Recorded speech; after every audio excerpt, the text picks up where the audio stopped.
Hello students, कैसे हैं आप सब। आशा करती हूँ आप अच्छे होंगे और अच्छे से अपनी पढ़ाई कर रहे होंगे। मैं मोनिका रावत आपका स्वागत करती हूँ आईसीटी वर्चुअल क्लासरूम देहरादून में। बच्चों, आज हम क्लास 11 का जो आपका सब्जेक्ट है फिजिक्स, उसका चैप्टर यूनिट्स एंड मेजरमेंट को कंटिन्यू करेंगे। पिछले लेक्चर में हमने इस चैप्टर में ये जाना था कि मेजरमेंट यानी मापन क्या होता है। इसको हमने एक एग्जाम्पल के माध्यम से समझा था। इसके साथ साथ हमने मात्रकों के बारे में पढ़ा था। तो हमारे पास दो प्रकार के मात्रक थे। यूनिट सी, जिसे आप क्या कहते हैं, फंडामेंटल यूनिट, या जिसे आप बेस यूनिट या मूल मात्रक कहते हैं, और दूसरी डिराइव्ड यूनिट यानी व्युत्पन्न मात्रक। इसके बाद हमने जो है इनकी कुछ एग्जाम्पल देखे थे और हमने ये जाना था कि किस प्रकार से अंतरराष्ट्रीय रूप में जो है यूनिट या मात्रकों का की जो प्रणाली है वो एक्सेप्ट की गई है। यहाँ पे हमने तीन प्रकार के मात्रकों की प्रणाली पढ़ी थी, सीजीएस, एफपीएस और एमपीएस। ठीक है, तो ये हमने यहाँ पे पढ़ लिया था। इसके साथ साथ हमने जो एसआई बेस यूनिट है वो जानी थी, यानी जो आपका एसआई में मूल मात्राओं की जो एसआई है वो जानी थी। उनकी डेफिनेशन भी हमने पढ़ ली थी। ठीक है, ये भी हमने यहाँ पे देख लिया।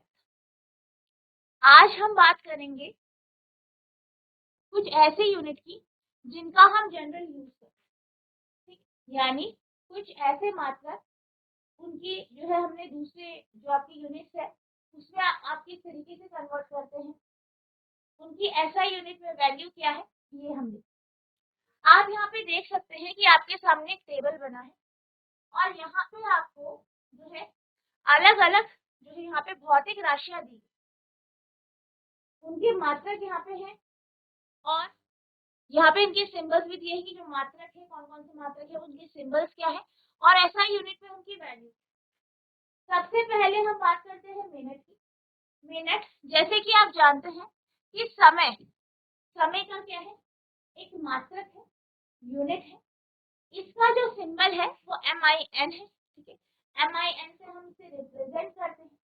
और अगर हम ऐसा यूनिट की बात, यहाँ पे हम किसकी बात कर रहे हैं, समय, टाइम या समय, जिसका मात्रक क्या है, मिनट है। अब मिनट की अगर हम बात करें तो मिनट को अगर हम एसआई मात्रक में यानी समय के एसआई मात्रक में बताए तो आप ये जानते हैं कि समय का एसआई मात्रक क्या है, सेकंड। क्या है, सेकंड। तो यहाँ पर जो है 1 मिनट किसके बराबर होता है, 1 मिनट जो है वो 60 सेकंड के बराबर होता है। ठीक है, तो अगर हम मिनट की बात करें और मिनट को एसआई मात्रक में लिखे तो मिनट का जो एसआई मात्रक है वो कितना है, 60 सेकंड, 60 सेकंड। और सेकंड को आप ऐसे रिप्रेजेंट। अगला है आवर, यानी जिसे आप घंटा कहते हैं। ये भी किसका मात्रक है, समय यानी टाइम का मात्रक। इसका सिंबल आपका एच है। अब इसे अगर हम एसआई मात्रक में रिप्रेजेंट करें, एसआई मात्रक में दर्शाएं, तो हमें इसे सेकंड में दर्शाना है। अगर हम 1 घंटे की बात करें, 1 आवर की बात करें, तो 1 घंटा या 1 आवर जो होता है वो बराबर होता है 60 मिनट के। अब 60 मिनट, मिनट ऐसा ही मात्रक है नहीं, तो हमें इसे सेकंड में परिवर्तित करना पड़ेगा। इसी प्रकार से हम जानते हैं कि 1 मिनट बराबर होता है 60 सेकंड। तो अगर हम 1 घंटे को सेकंड में परिवर्तित करें तो 60 गुना 60 हो जाएगा, यानी 3600 सेकंड। तो यानी अगर हम 1 घंटे के बारे में बात करें तो 1 घंटा जो है वो किसके बराबर होता है, 60 मिनट, यानी 3600 सेकंड। यानी हम ये कह सकते हैं कि 1 घंटे को अगर हम एसआई मात्रक में परिवर्तित करें तो हमारे पास 3600। इसी तरीके से हम नेक्स्ट पे जाते हैं जो है डे यानी दिन। दिन भी आपका समय का मात्रक है, यानी दिन से आप टाइम को ही दर्शाते हैं। इसको हम डी से रिप्रेजेंट करते हैं। अब यहाँ पर हमें डे को यानी दिन को एसआई मात्रक में परिवर्तित करना। ठीक है, हम ये जानते हैं कि जो आपका एक दिन होता है उसमें कितने घंटे होते हैं, 24। एक दिन में 24 घंटे होते हैं। इसी प्रकार से अगर हम 24 घंटे की बात करें, ठीक है, 24 घंटों को हमें क्या करना पड़ेगा, मिनट से सेकंड में परिवर्तित करना पड़ेगा। अब 24 घंटे को के लिए हम क्या जानते हैं कि 1 घंटा जो है वो, ठीक है, जो आपका 1 घंटा है वो कितने मिनट के बराबर होता है, 60 मिनट। इसी तरीके से 1 मिनट की बात की जाए तो वो 60 सेकंड के बराबर होता है। अब हमें क्या करना है, इसे समय के एसआई मात्रक में परिवर्तित करना है, यानी दिन को सेकंड में परिवर्तित करना है, ठीक है। तो एक दिन में 24 घंटे होते हैं, हमें दिन को परिवर्तित करना है, तो एक दिन में कितने हैं, 24 घंटे, ठीक है, 24 घंटे। और 1 घंटे में कितने सेकंड कितने मिनट होते हैं, 60 मिनट, और 1 मिनट में 60 सेकंड, ठीक है। इस तरीके से आप यहाँ पे मल्टीप्लाई करेंगे, ठीक है, सॉल्व करेंगे इसे, तो आपके पास आ जाएगा,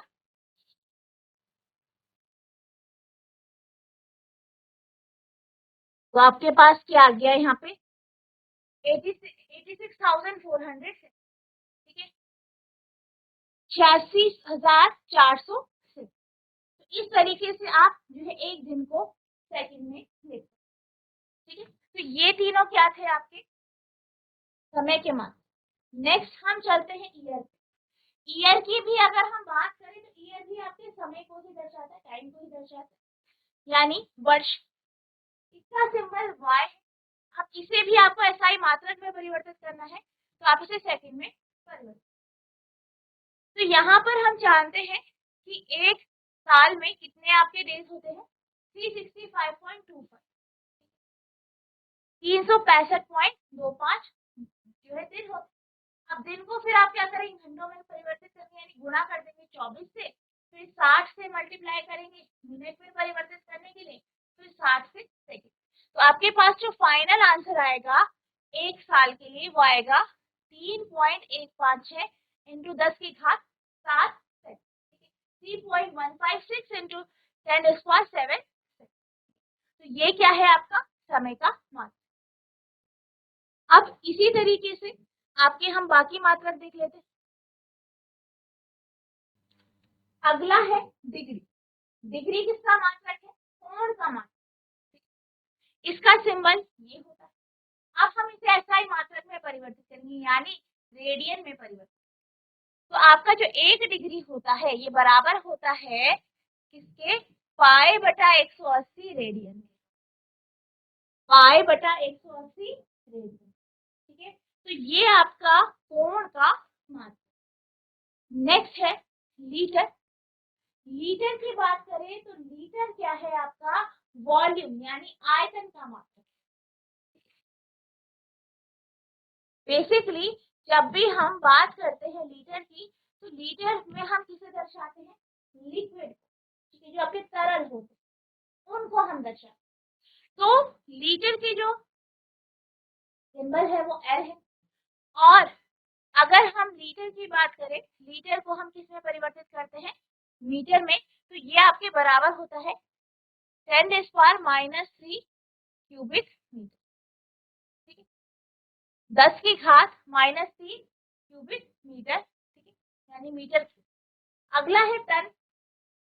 टन की बात की जाए तो टन किसका मात्रक हो गया आपका, मास यानी द्रव्यमान,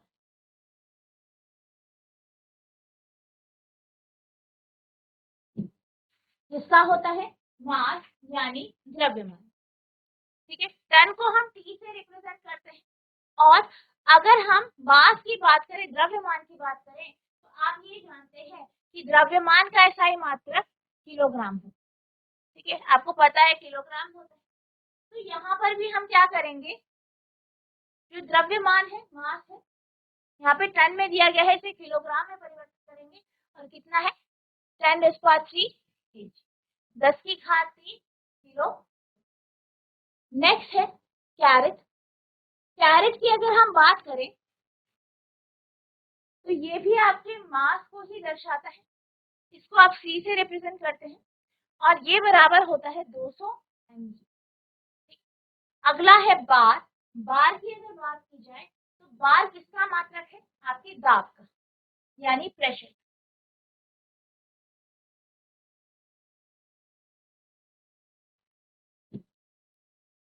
ठीक है, प्रेशर का। ठीक है, और इसको आप लिख सकते हैं 0.1 MP के बराबर या 10⁻⁻6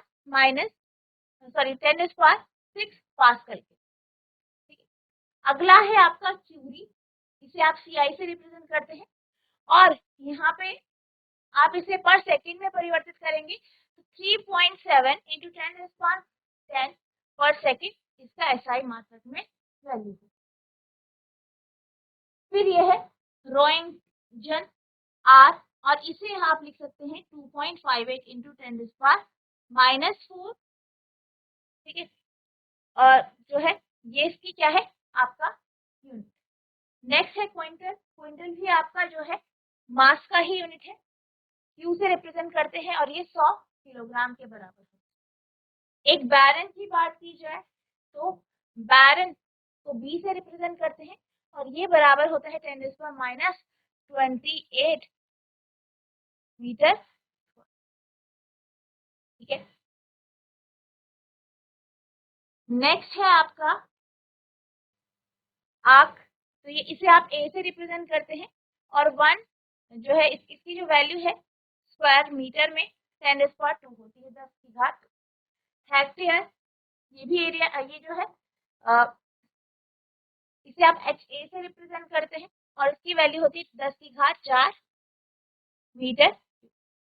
नेक्स्ट है आपका एटमॉस्फेरिक प्रेशर। ठीक है, वायुमंडलीय दाब, इसको आप ATM में रिप्रेजेंट करते हैं और इसकी वैल्यू होती है 1.013 × 10⁵ ठीक है, तो ये आपका कुछ इस तरीके से है। ठीक है, कुछ आपके जो है यूनिट्स हैं जिनको हमने SI यूनिट में परिवर्तित नोट।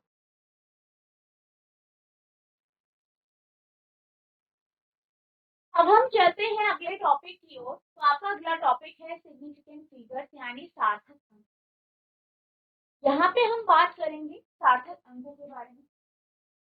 आप ये जानते हैं कि फिजिक्स में हम क्या करते हैं, कैलकुलेशन करते हैं तो हमारे पास न्यूमेरिकल वैल्यूज आती है, कुछ नंबर, कुछ संख्याएं आती है और ये संख्याएं डेसिमल की फॉर्म में। अब यहाँ पर जब भी आप कुछ भी कैलकुलेशन करते हो, आपके पास कोई संख्या आती है, आपके पास कुछ संख्याएं आती है, जैसे मान लीजिए आपके पास आया 2.73। ठीक है, तो ये आपकी क्या की संख्या आ गई। तो ये क्या है, आपकी सिग्निफिकेंट फिगर है।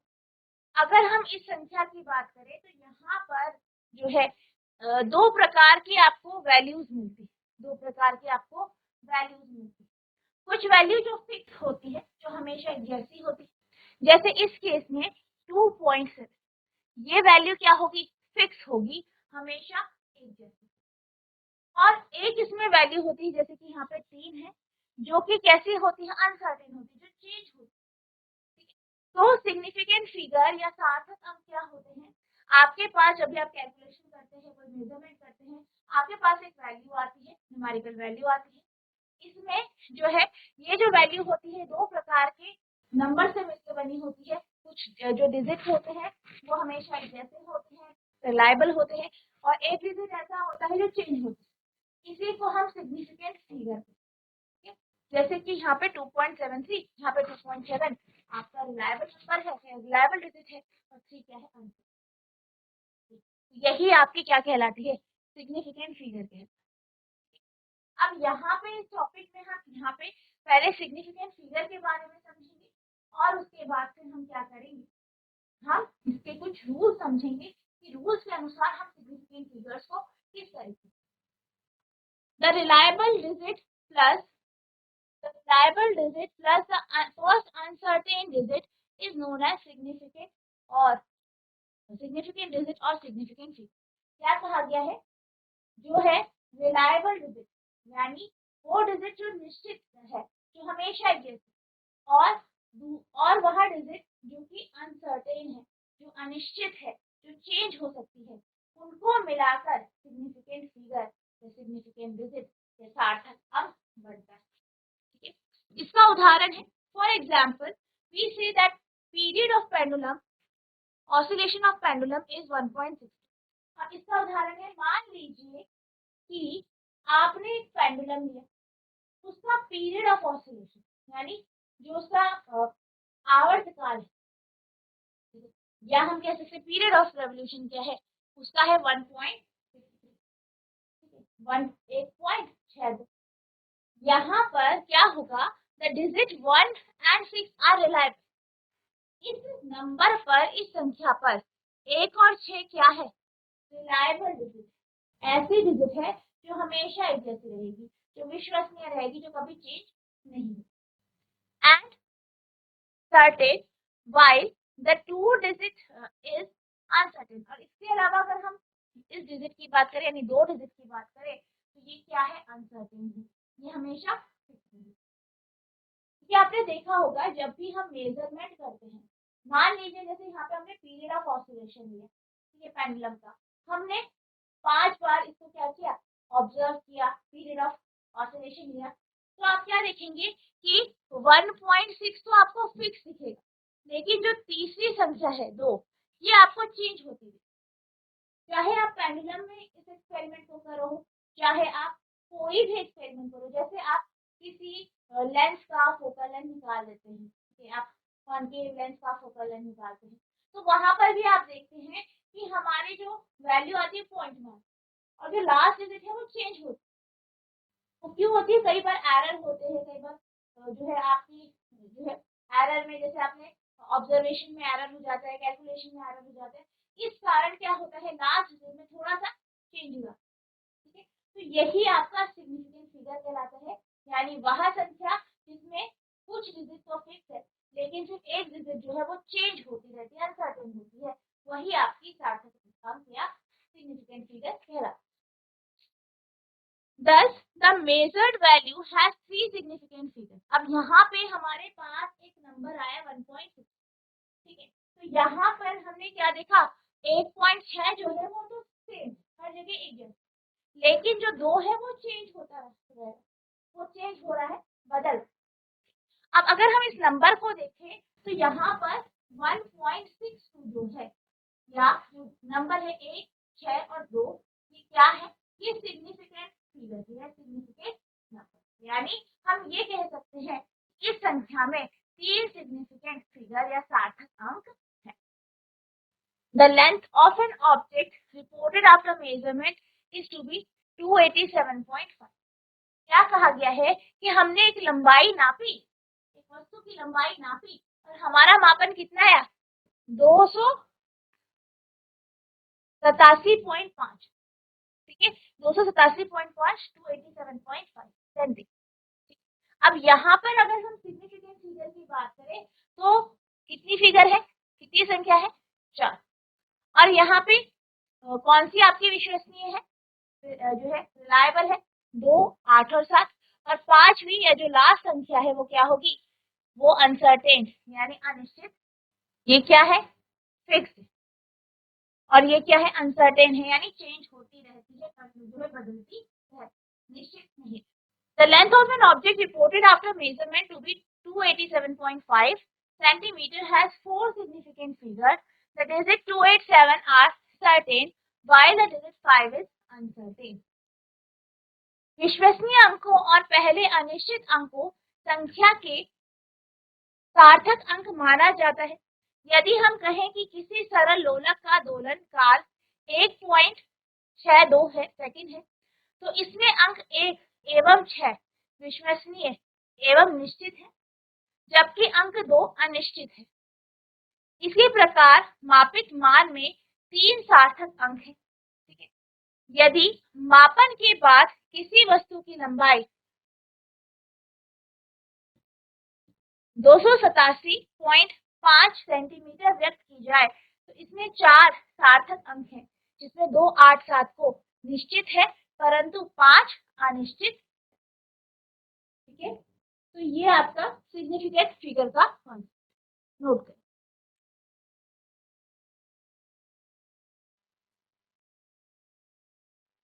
अब अगर हम सिग्निफिकेंट फिगर की बात करें तो सिग्निफिकेंट फिगर या सार्थक संख्याएं जो होती हैं वो मेजरमेंट की प्रेसिजन के ऊपर डिपेंड करती है।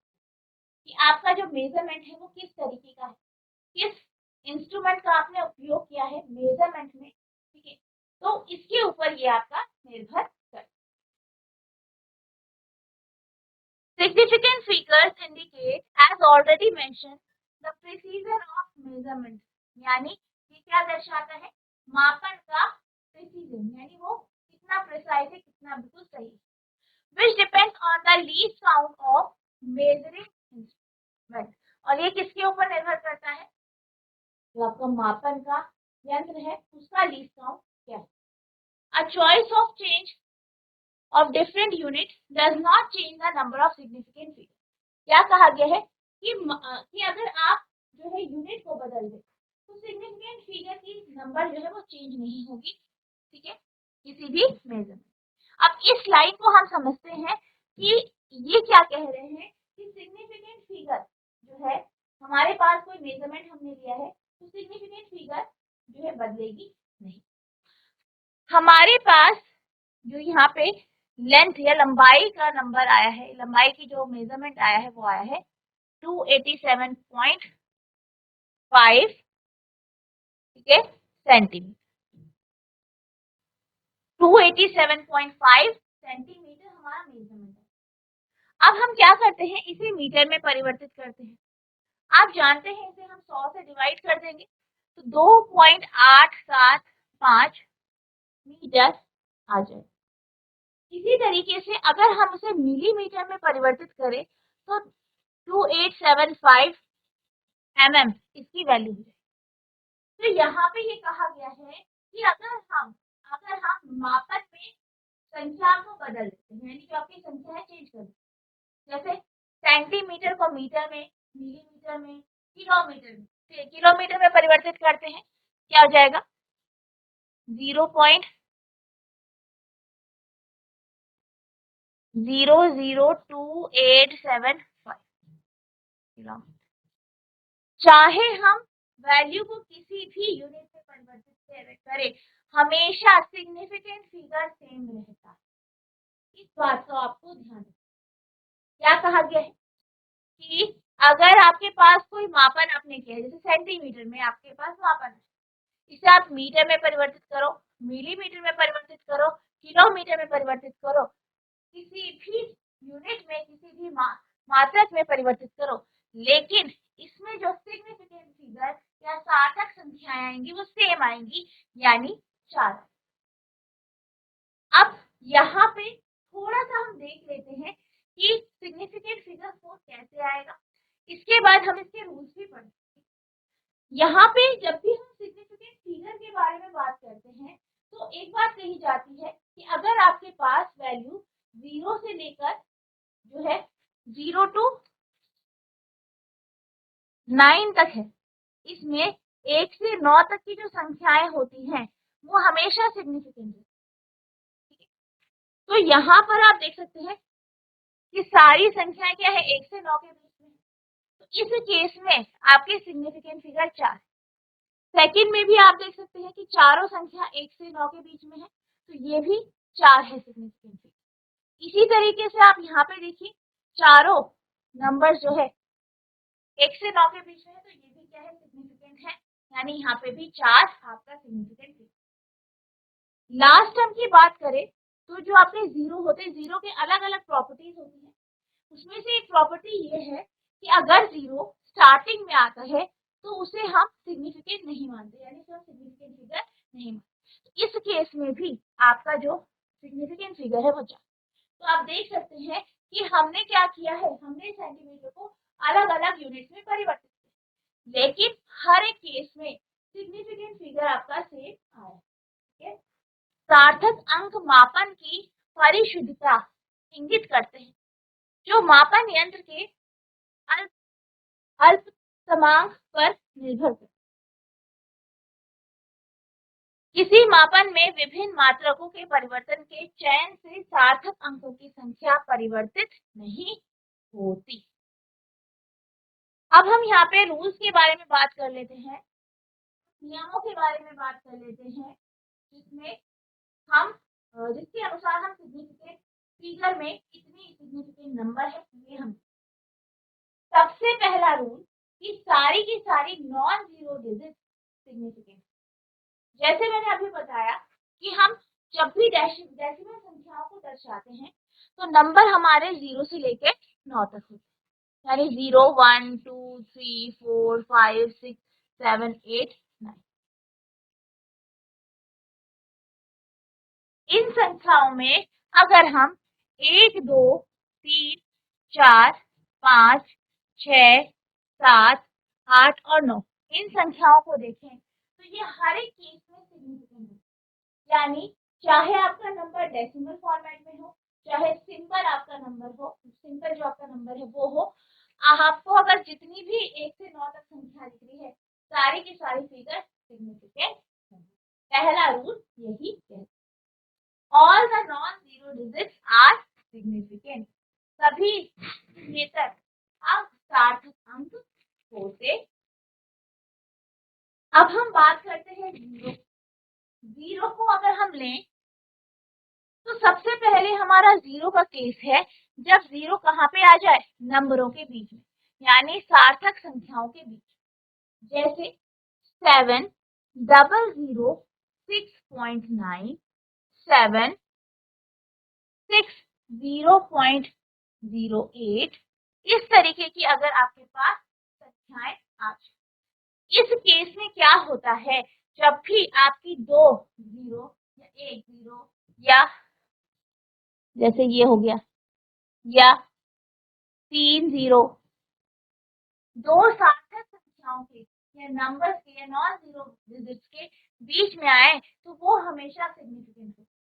जैसे पहले केस में अगर हम सिग्निफिकेंट नंबर की बात करें तो ये हो जाएगी 5, सेकंड में भी आपका 5 होगा, तीसरे में आपका 4 होगा और चौथे में भी आपका 5 होगा। तो ये क्या हो गई, सिग्निफिकेंट। तो आपको ध्यान रखना है कि डेसिमल चाहे कहीं भी हो, किसी भी तरफ हो, अगर जीरो आपके दो नॉन जीरो डिजिट्स के बीच में आ रहा है तो वो हमेशा significant. All the zero between two non-zero digits are significant no matter where the decimal is, if at all। यदि किसी संख्या में दशमलव बिंदु है तो उसकी स्थिति पर ध्यान रखे बिना किन्हीं दो शून्येतर अंकों के बीच के सभी शून्य सार्थक अंक होते। तो आपको ध्यान रखना है, जीरो आपका कहीं भी आ रहा हो, अगर नंबरों के बीच में है वो हमेशा सिग्निफिकेंट हो। ठीक है, नोट करेंगे दो रूल। अब हम बात करते हैं तीसरे रूल। ठीक है, तीसरा रूल क्या कहता है ये हम जान लेते हैं।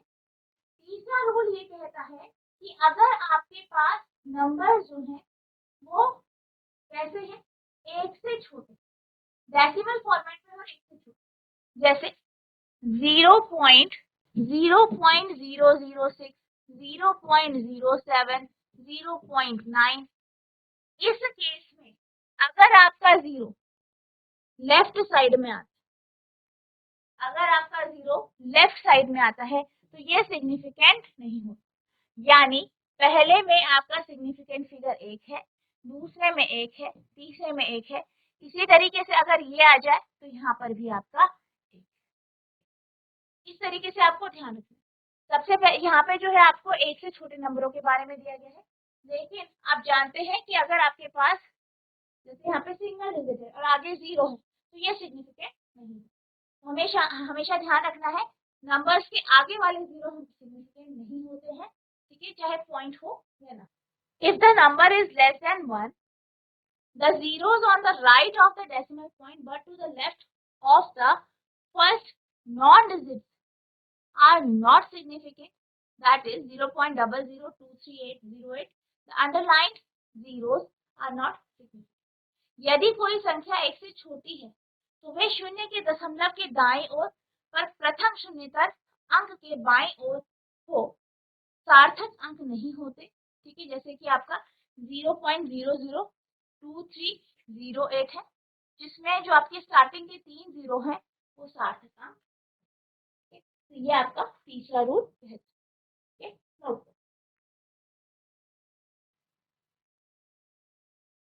तो बच्चों आज हमने बहुत सारी आपकी जो यूनिट्स हैं, मात्रक हैं, उनको एसआई मात्रक में किस तरीके से आप परिवर्तित करेंगे, क्या इनका रिलेशन होता है, ये हमने जाना।